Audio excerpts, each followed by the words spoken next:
아낌없이 주는 나무, 그 나무는 소년을 위해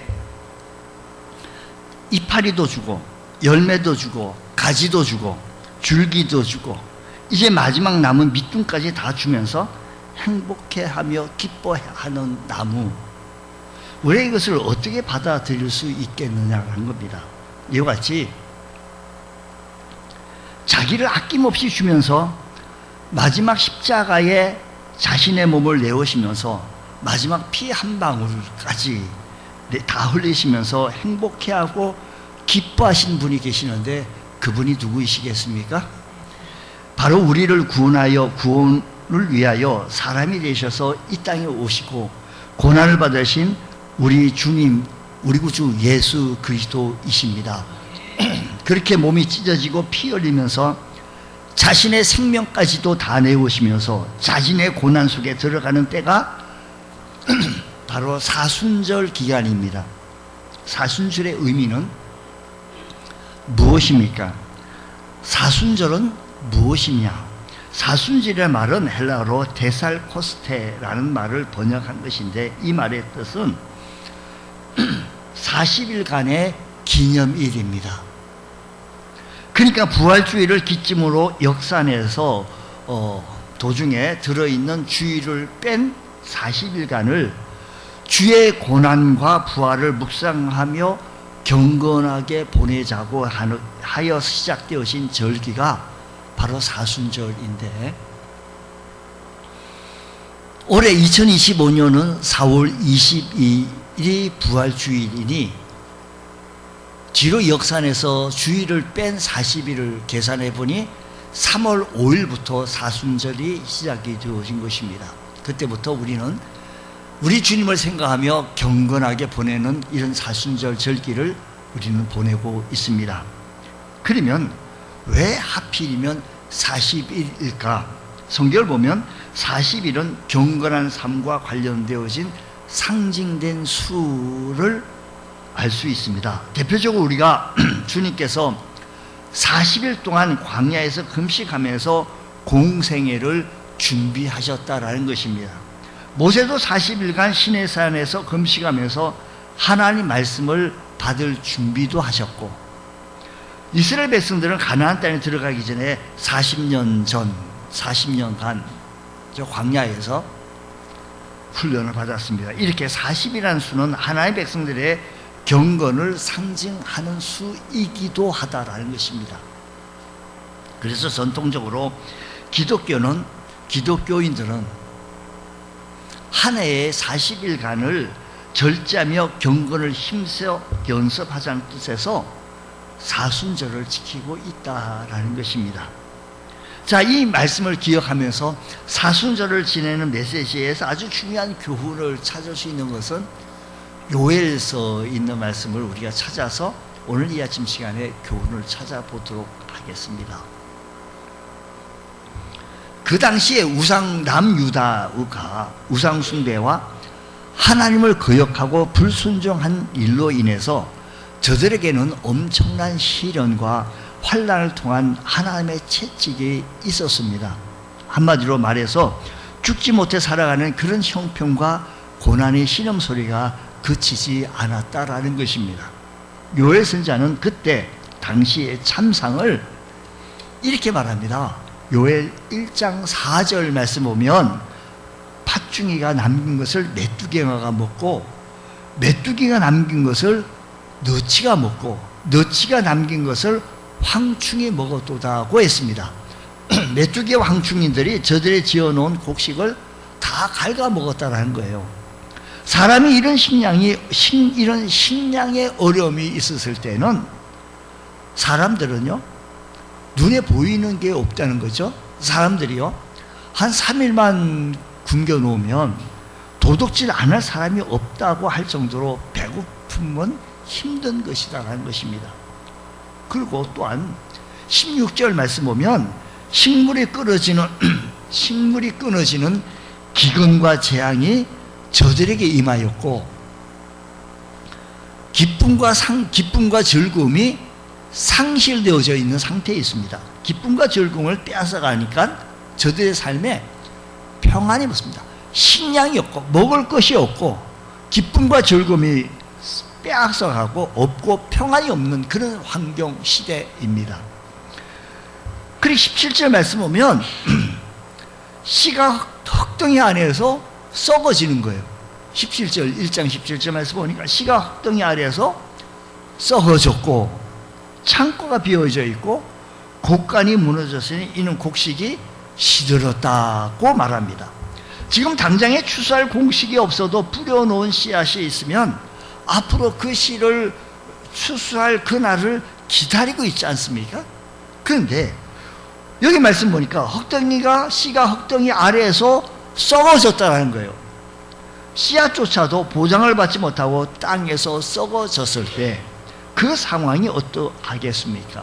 고난이 있어도 미래에 대한 소망을 하나님께로부터 보장받지 못하면 오늘의 어려움을 이길 수 있다고 하는 데는 도무지 희망과 소망이 보이지 않은 그런 환경이라는 것입니다. 창고가 비었고 곡간이 무너졌다는 것입니다. 창고가 비었고 곡간이 무너졌어요. 18절 말씀 보면 가축이 울부짖고 소떼가 소란하니 이는 꼴이 없음이라. 심지어 꼴이 없으므로 소와 양떼조차도 다 죽어갈 수밖에 없는 환경이 되어진 겁니다. 이것은 어떤 면에서 하나님 앞에 제사 드릴 수조차도 없게 되어 상실되어진 상태의 모습이다라는 것입니다. 우상과 제약으로 인해 이러한 상황에 놓여 있을지라도 절망하지 않고 죽음으로 고통으로 혼란으로 끝나는 것이 아니라 절망에서 소망으로 이겨나갈 수 있는 유일한 비결, 죽음에서 생명으로, 가난을 부유함으로, 고통에서 시련으로, 찬송과 행복으로, 영광과 감사로 바꿀 수 있는 유일한 길이 과연 무엇일까? 요엘서는 그 비결까지도 계속 제시해 주고 있는데 사순절 메시지는 바로 여기서부터 시작이 되어지는데 하나님께서 이스라엘 백성들에게 이렇게 이런 상황 속에, 이런 환경 속에 곡식이 없고요, 말씀드린 대로 1장 4절에서 황충이 메뚜기 다 먹고 평안과 즐거움이 없고 기쁨과 즐거움이 없고 평안이 없고 씨가 흙덩이 아래서 썩어져 가지고 소망이 없는 그런 환경 속에 있었을 때 하나님께서 이스라엘 백성들에게 2장 15절에서 말씀하시기를 이렇게 말씀하십니다. 너희는 시온에서 나팔을 불어 거룩한 금식일을 정하고 성회를 소집하라고 말씀합니다. 하나님께서 이스라엘 백성들에게 평소와 다른 아주 특별한 모임을 요구하시는데 하나님께서 돌아올 기회를 마련해 주고 있다는 것입니다. 오늘날 사순절이 그러하다라는 것입니다. 우리가 하나님께로 돌아오는 특별한 기회가 있어야 합니다.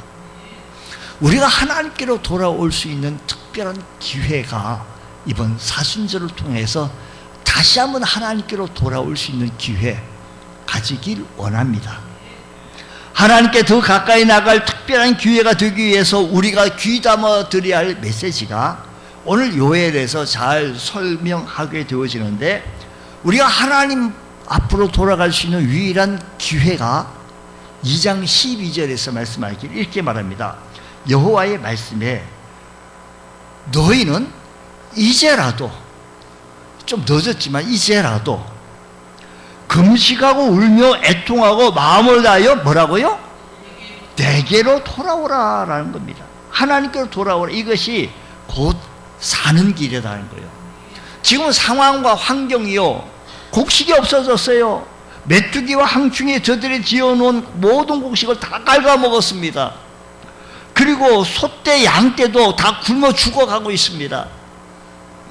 그뿐이니까 씨가 흙덩이 아래에서 다 썩어져 없습니다. 소망이 없습니다. 앞날이 캄캄합니다. 아주 소망이 없고 희망이 안 보이는 시간에 우리 주님께서 우리에게 희망의 메시지를 전달할 수 있는 것은 뭐라고요? 하나님께로 이제라도 돌아오라라는 겁니다. 하나님을 떠난 길은 죽음의 길이요 좌절의 길인데 하나님을 떠난 개인과 가정과 나라는 이 땅에서 하나님 보장이 없습니다. 우리가 주님 앞으로 나아가게 되어지면 제일 먼저 나타나는 현상은 나 자신 있는 그대로의 모습을 볼 수 있게 되어진다는 것. 빛 대신 주님 앞에 나의 모습을 섰을 때 나의 모습이 적나라하게 보이게 되어집니다. 우리가 하나님 앞에 섰을 때 우리의 모습이 그대로 보여지게 되어진다는 것입니다. 마치 거울 앞에 서신 것처럼 자기의 모습을 그대로 볼 수 있다는 말씀입니다. 그래서 교만하는 사람들은 자기가 얼마나 형편없는 사람이라는 사실을 발견하게 되어지고, 위선을 떨던 사람은 자기가 얼마나 하나님 앞에 큰 죄인이라는 것을 또한 발견하게 되어지고, 자기가 공적에 참 취해가지고 살던 사람이 자기가 하나님 앞에 빛 대신 주님 앞에 섰을 때 허물이 많은 사람이라는 것을 깨닫게 되어진다는 것입니다. 어떤 상황에 처했든지 하나님께로 돌아올 때 하나님께서 이 땅에 복을 허락해 주시는 줄 믿으시기 바랍니다. 우리가 빛 대신 주님 앞에 서야만이 나의 모습을 진정하게 발견하게 되어집니다. 그러므로 우리 모두는 다시 한번 하나님 앞으로 돌아올 수 있는 기회가 바로 이런 기회를 허락해 주셨으니, 주님 이런 기회를 통하여 주님 앞으로 돌아올 수 있는 은혜가 일어나게 하여 주시옵소서. 십자가를 바라보면 예수를 만나며 그 심령 속에 성령이 역사할 때 예수 믿는 마음을 주시고 우리가 하나님을 알아가게 되어지고 하나님을 배워가게 되어지고 하나님을 닮아가게 되어진다는 말씀입니다. 어떤 상황에 처해든지 하나님께로 돌아올 때 이 땅에 큰 복을 허락해 주신다는 사실을 깨달아 우리가 어떤 상황 속에 놓였든지 하나님께로 돌아올 수 있는 귀한 은혜가 일어나기 원합니다. 십자가를 바라보며 주님을 만날 때 그 심령 속에 하나님께서 역사하여 주신다는 것입니다. 하나님께로 돌아오는 인생만이 인생의 근본 문제를 해결해 주십니다. 나의 근본 문제를 해결해 주시는 영생의 길이 열리는데 하나님께로 돌아올 때만이 가능한 줄 믿습니다. 영육간의 치료를 받습니다. 영육간의 복을 받는 것이 우리가 하나님께로 돌아올 때 가능하다라는 것입니다. 하나님 앞에 모든 죄를 사함받는 길인 줄 믿으시기 바랍니다. 우리 주께서 이렇게 말씀하십니다. 수고하고 무거운 짐진 자들아 다 내게로 오라. 내가 너희를 쉬게 하리라. 인생에게 내가 너를 쉬게 하겠다라고 말할 자가 어디 있겠습니까? 말할 수 없습니다. 우리는 각자의 진짐도 자기도 감당하지 못해서 쓰러지고 엎어지고 넘어지고 좌절하고 절망 속에 신음하게 되어지는데, 하나님께로 돌아오는 자는 하나님께서 모든 짐을 다 맡아주시겠다라고 했으니, 죄로 인해 모든 슬픔에 근원되는 죄를 회개하는 자에게 우리 하나님께서 용서하여 주시고 탕감해 주시고 속죄해 주시고 새롭게 해주시는 줄 믿으시기를 바랍니다. 여러분, 하나님을 이 시간에도 만나시기 바랍니다. 이제 다음 주일은 우리 종료주일을 만나고, 종료주일을 드리고 나서 고난주간 한 주간 드립니다. 특별 새벽 기간을 맞이하며 특세, 하나님께서 제일 좋아하시는 특세 시간에 우리 교재를 가지고 한번 공부하게 되실 텐데, 주님을 닮아갈 수 있는 우리 귀한 시간, 우리 광고하실 때 광고를 잘 들으셨는지 모르겠어요. 그냥 멍하게 듣고 광고를 뭐 들었는지 모르시는 분도 있으시더라고요. 오늘 오후 예배는 헌신 예배입니다 했는데 그 기관에서 헌신 예배인지조차도 모르시는 경우들이 종종 있어서 드리는 말씀입니다. 여러분, 오늘 이 아침 시간에도 우리는 하나님을 만나야 되겠습니다. 사업에 실패했습니까? 하나님을 만나시기 바랍니다. 질병으로 고통당하고 계십니까? 만병의 의사 되시는 하나님을 만나시기 바랍니다. 하나님을 만나되 믿음으로 만나고 기도하되 믿음으로 기도하면 하나님께서 여러분의 기도를 응답해 주실 줄로 믿습니다. 여러분, 믿음으로 찬송하시고 믿음으로 예배드리시고 믿음으로 기도하시게 되었을 때 우리의 드려지는 모든 모습들이 하나님께 영광이 되어지는 줄 믿으시기 바랍니다. 그렇습니다. 우리가 하나님 앞에 있지 않냐면 우리 자신이 누군지를 잊어버립니다.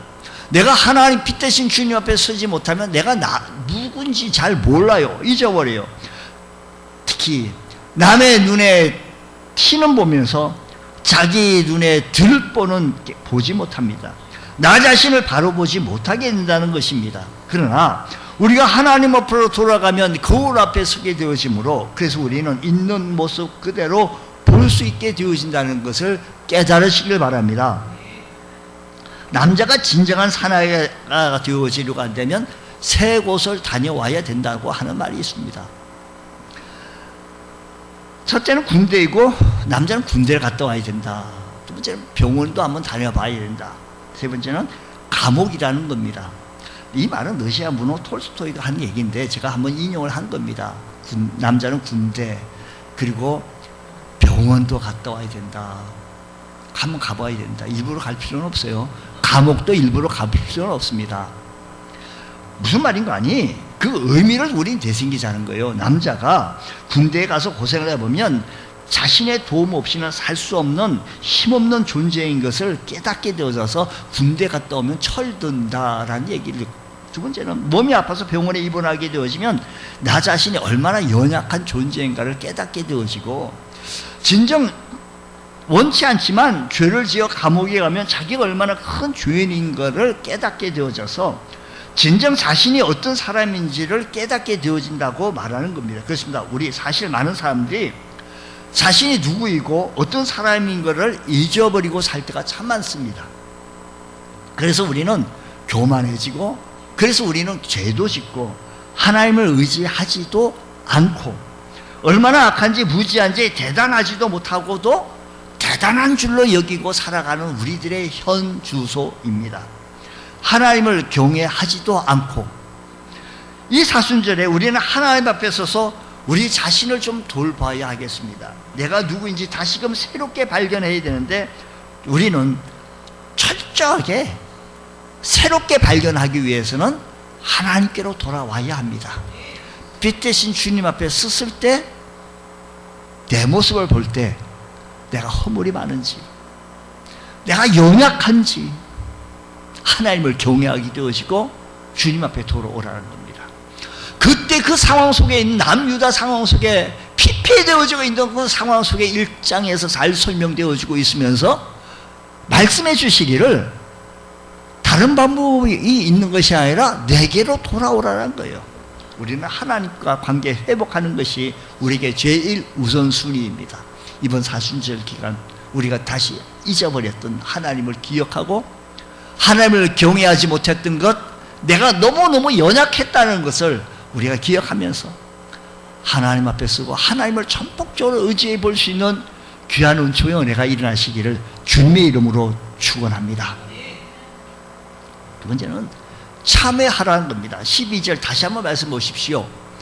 여호와 말씀의 너희는 이제라도 금식하고 울며 애통하고 마음을 다하여 내게로 돌아오라 하셨나니. 하나님께서 죄 중에 있는 이스라엘 백성들에게 요구하신 무엇인가 하면 금식하고 울며 애통하고 마음을 다하여 내게로 돌아오라는 거예요. 이제라도 말씀하신 것은 남유다 백성들이 우상 숭배로 인해요 멸망할 수밖에 없게 되어졌지만 지금이라도 회개하면 용서해 주시겠다고 하나님께서 주시는 마지막 기회 같은 말씀을 제시해 주고 있습니다.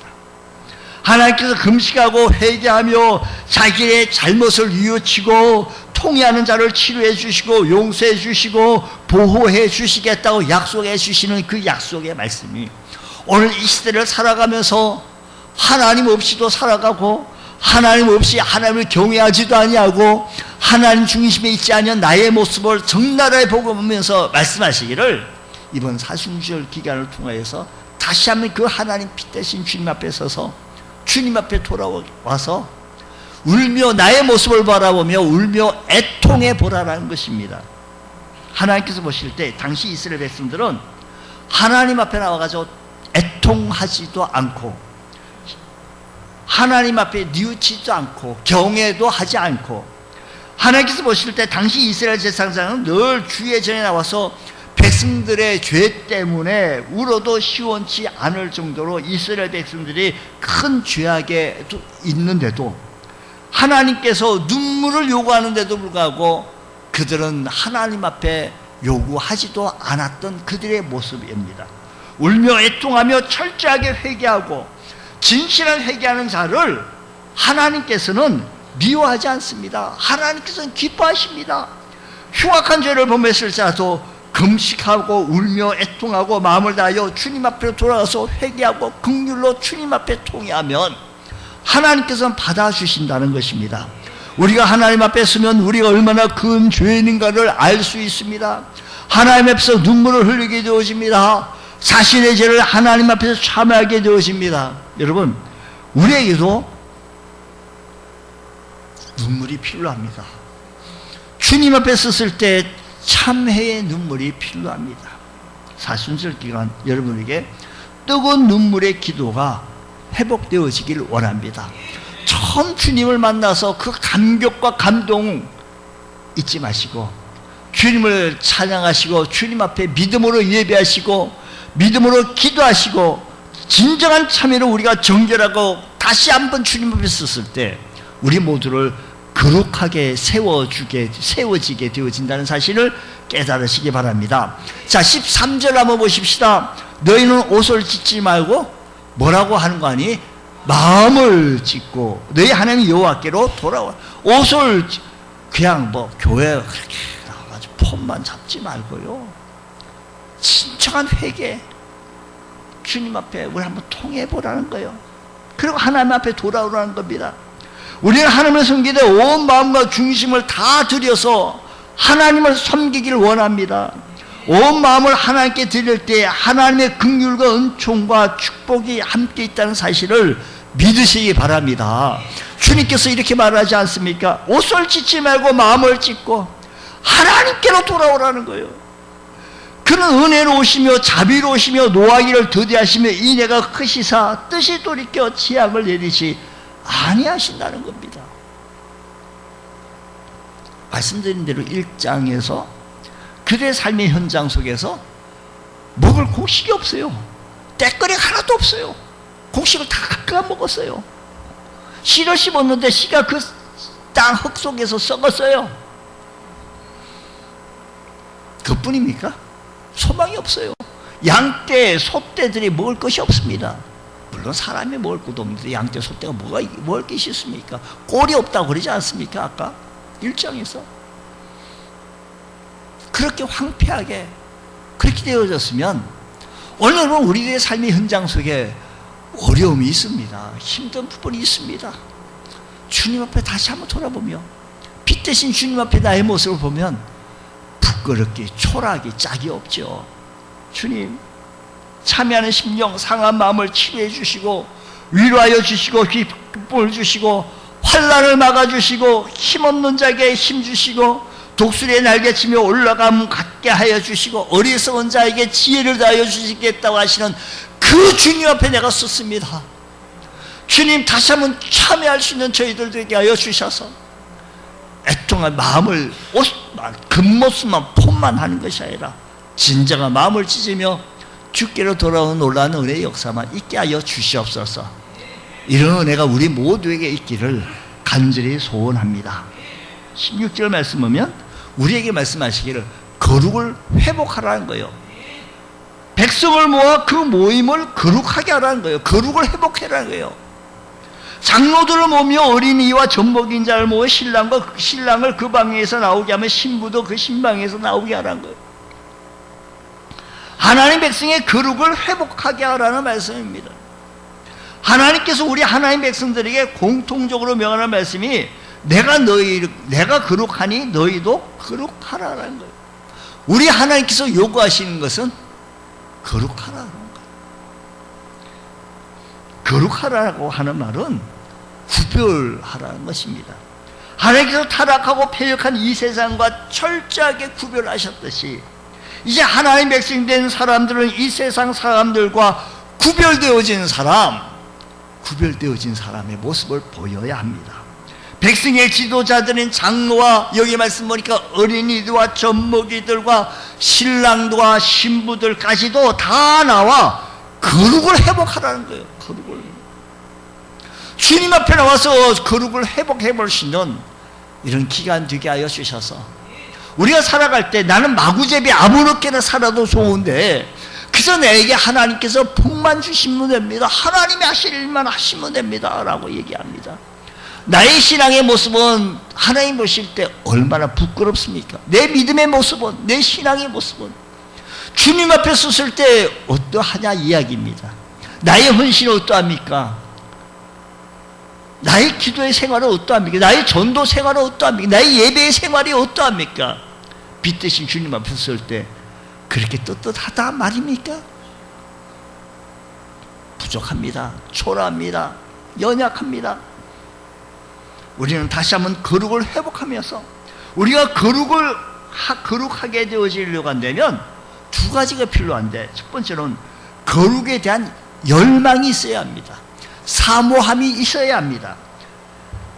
연어라고 하는 고기는 참으로 신비로운 동물입니다. 저 연어는 저 멀리 태평양까지 가서 놀다가도 지내다가 알을 낳을 때가 되어지면 참으로 강원도 어디 양양에 있는 골짜기까지 개천을 찾아옵니다.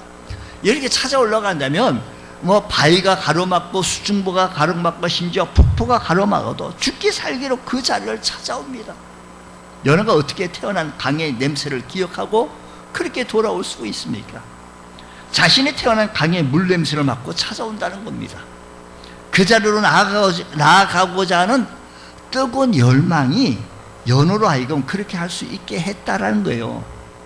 우리는 하나님께로 나아가야겠다라고 하는 뜨거운 열망이 있었을 때, 하나님 앞에 나아가고자 하는 이 열망이 있었을 때 가는 길에 바위가 가로막고 수중보가 가로막고 폭포가 가로막아도 죽기 살기로 그곳에 찾아갑니다. 우리가 하나님께로 나아가고자 하는 이 열망이 있었을 때 어떤 무엇이 가로막습니까? 주일 성소주의를 하면서 나가려고 하는 길에 무엇이 가로막고 있습니까? 여러분의 게으름이 가로막고 있습니까? 물질이 가로막고 있습니까? 여러분의 쾌락이 가로막고 있습니까? 크게는 게으름이겠죠. 우리 그리스도인이 이 땅에 사는 동안 거룩에 대한 열망을 가져야 합니다. 연어가 그 열망을 잃어버리면 돌아갈 수 없는 것처럼 우리가 그리스도인들이 그 열망을 잃어버리면 이 땅에서 하나님 백성다운 삶을 살 수 없습니다. 주의 거룩한 백성다운 삶을 살 수가 없습니다. 우리에게 주님처럼 살고자 싶다는 이 간절한 열망, 우리 삶 속에 주님 향기 날고 싶다는 이 열망이 회복이 되어져야 합니다. 주님 닮기 원합니다. 주님 배워가기 원합니다. 주님과 같이 살고 싶다라고 하는 이 간절한 열망이 회복이 되어질 때 거룩이 회복이 되어집니다. 우리 삶 속에 주님 향기 날리고 싶다는 간절한 열망이 내게 주어질 때, 내가 주님께 헌신하고자 하는 이 열망이 주어졌을 때 우리는 주님의 사람으로 주님 사람다운 삶을 살 수 있습니다. 좀 더 열심 품고 주를 섬겨 보십시오. 열망이 회복되어지는 역사가 있게 되어진다는 것입니다. 열망뿐만 아니라 우리가 거룩한 삶을 살아가기 위해서는 한 가지 더는 거룩한 삶을 살기 위한 용기가 필요합니다. 하나님 백성들은 거룩한 삶에 용기가 있어야 합니다. 하나님 앞에서는 예, 아멘, 세상에서는 아니요, 노 할 수 있는 것, 반대가 되면 큰일입니다.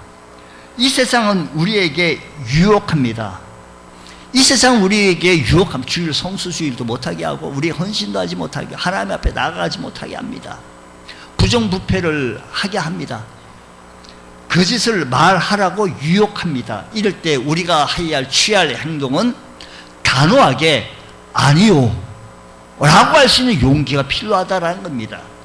하나님께서 우리에게 거룩한 부담감을 주고 내가 이 일에 헌신하고자 할 때 하나님 앞에 아멘, 예 하고 나갈 때 거룩을 회복할 수 있다는 것입니다.